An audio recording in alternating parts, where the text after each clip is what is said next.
Bonjour mes chers amis, j'ai envie de faire une vidéo sur le thème de l'amour inconditionnel parce que ça me paraît, c'est un sujet dont j'ai envie de parler parce que je me suis souvent questionnée sur qu'est-ce que c'est ce fameux amour inconditionnel. Et quand j'ai commencé à entendre parler de ces deux mots, quoi, amour inconditionnel, c'était au début de mon cheminement dans le domaine de la spiritualité, ma découverte de cette chose-là, que je définissais au début de mes découvertes en 2015 comme quelque chose de au-delà de ce qui est visible. Et donc, voilà, j'entendais parler d'amour inconditionnel. Puis là, je me suis mis à en rêver. Je rêve de l'amour inconditionnel. J'en rêvais comme quelque chose d'extérieur à moi. Ah oui, j'aimerais qu'on me donne de l'amour sans condition. Alors ça, oui, alors ça, hein, ça me ferait du bien. J'en rêvais comme ça. Puis j'ai vécu des expériences. Et un jour, je me suis rendu compte, en fait, que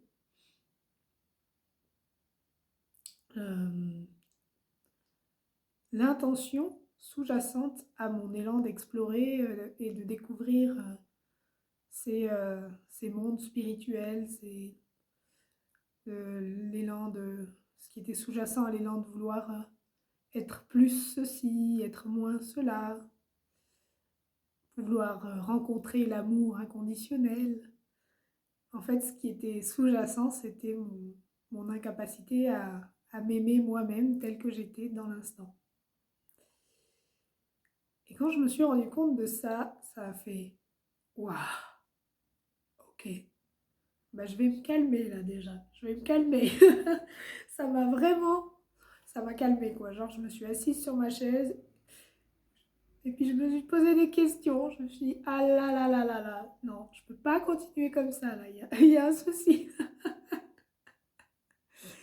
Et puis voilà, j'ai continué d'explorer, cette fois-ci avec une question du coup un peu plus honnête avec moi-même, mais comment je fais pour m'aimer telle que je suis là maintenant?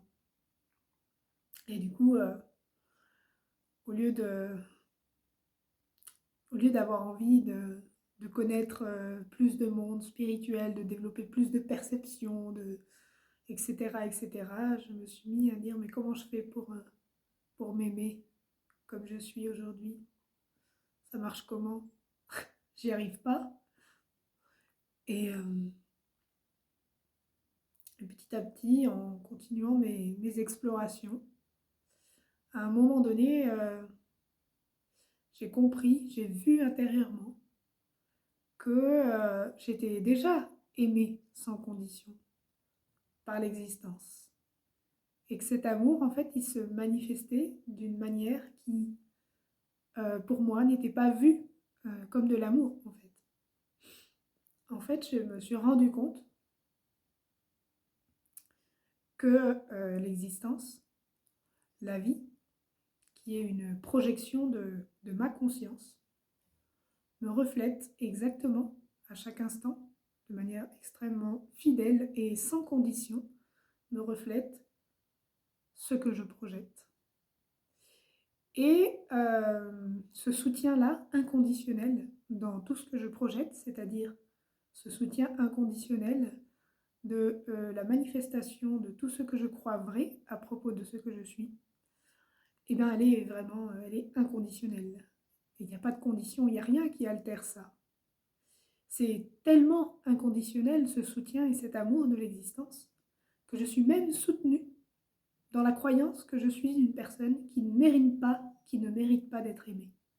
C'est-à-dire que je suis aimée de manière inconditionnelle au point que si moi je suis imprégnée de la croyance que je ne suis pas aimable, eh bien je vais être soutenue dans cette croyance-là. La projection va mettre en scène que je ne suis pas aimable. Et du coup, je vais réussir à trouver des preuves que j'ai bien raison, que je ne suis pas aimable. Et ça, c'est l'amour inconditionnel de l'existence qui fait ça, qui permet ça. Si ce n'était pas inconditionnel, eh ben, je ne serais pas permise d'être dans le déni de l'amour que je reçois de l'existence. Ça ne serait pas permis. Nous sommes aimés tellement inconditionnellement que nous sommes même autorisés à croire que nous ne sommes pas aimés. Donc ça, c'est la première forme d'amour inconditionnel que nous recevons tous, puisque nous sommes tous une projection de notre propre conscience. Et nous sommes tous dans le mécanisme, les principes fondamentaux de l'existence, qui font que, pour qu'il puisse y avoir un corps, une expérience, un univers, il faut qu'il y ait une projection. Et il faut qu'il y ait une projection. Pour qu'il y ait une projection, il faut qu'il y ait des conditionnements et des choix à quelque part. Et donc du coup, ça c'est inaltérable. Nous vivons tous dans la projection de notre propre conscience. Et c'est cette projection qui nous est révélée chaque jour pour nous permettre de devenir conscients de ce que nous projetons et éventuellement créer autre chose si on en a envie ou pas. Donc ça, c'est la première forme d'amour inconditionnel qui est là, disponible pour tout le monde, sans exception. Absolument sans exception. La deuxième forme que je suis en train de découvrir,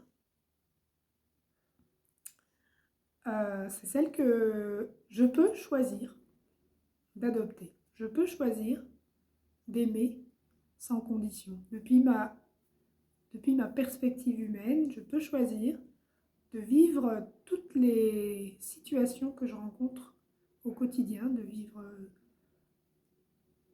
la perception de mon corps, de vivre la perception du monde depuis l'état d'amour. Je peux choisir de parler et d'agir à chaque instant dans mon quotidien depuis l'état d'amour. Et ce, sans condition. C'est un choix que je peux faire. Ça ne veut pas dire que je dis oui à tout. Je peux dire non depuis un état d'amour inconditionnel. Quand je dis non à quelque chose, je dis oui à autre chose. Quand je dis oui à quelque chose, je dis non à autre chose. Oui et non sont intimement liés. Nous sommes obligés de faire des choix. Sinon, on serait en train d'expérimenter tous les choix possibles à la fois. Il n'y aurait aucune clarté. Nous faisons des choix pour vivre certaines expériences, une à la fois. C'est le jeu qui est joué en tout cas. On peut vivre plusieurs expériences à la fois, je ne dis pas que ce n'est pas possible, mais par clarté dans l'expérience humaine, on vit une expérience à la fois.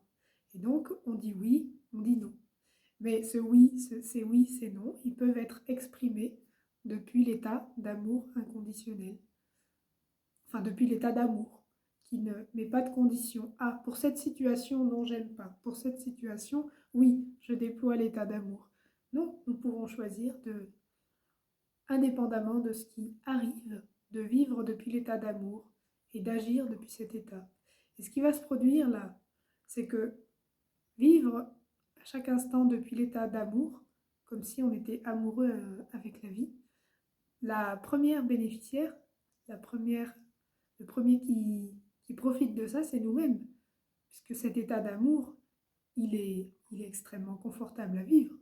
C'est détendu, c'est tranquille, c'est chaleureux. Donc, la première personne qui reçoit les bénéfices de cet état d'amour, c'est nous-mêmes. Nous avons les bénéfices de notre choix d'état d'être à chaque instant. Et ça, c'est vrai aussi quand on choisit l'état de paix, quand on choisit l'état de sérénité, eh bien, on en a les bénéfices à chaque instant. Et les autres reçoivent aussi, évidemment, mais ça, du coup, c'est fait depuis un état de pure générosité, puisqu'il n'y a pas de sacrifice. Vivre depuis l'état d'amour, c'est je donne de l'amour et je reçois les bienfaits de choisir cet état d'être, les bienfaits dans le corps, les bienfaits à tous les niveaux. D'être bien, c'est agréable de vivre depuis l'état d'amour. Et donc, du coup, ça permet d'agir de manière très généreuse, puisqu'on est déjà comblé par le choix d'état d'être que l'on fait en choisissant l'amour. Et donc ça, c'est pour moi une deuxième forme d'amour inconditionnel, celle que l'on peut choisir. Donc faire le ménage depuis l'état d'amour, dire non à une invitation depuis un état d'amour, dire oui à une sollicitation depuis un état d'amour parce que on a l'élan, etc., etc. Faire la vaisselle depuis l'état d'amour, c'est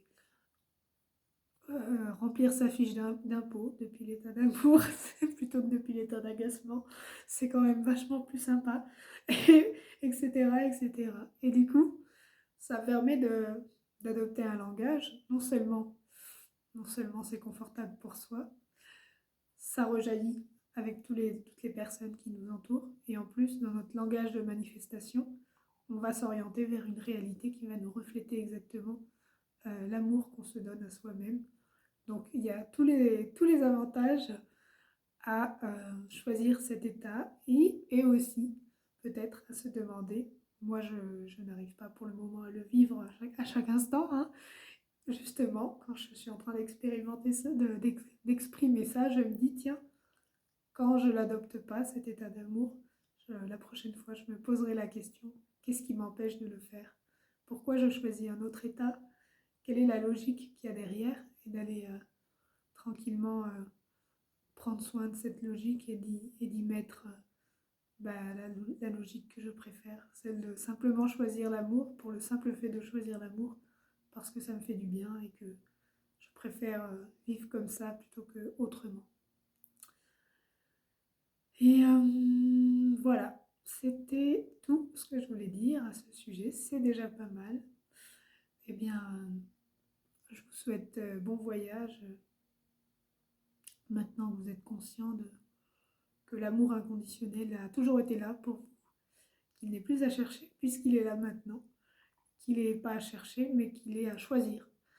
Et pour être à l'image de l'amour que nous donne l'existence et explorer. Et, euh, et aussi savourer la liberté de faire un autre choix. C'est ça la blague de la fin. Allez, bonne journée!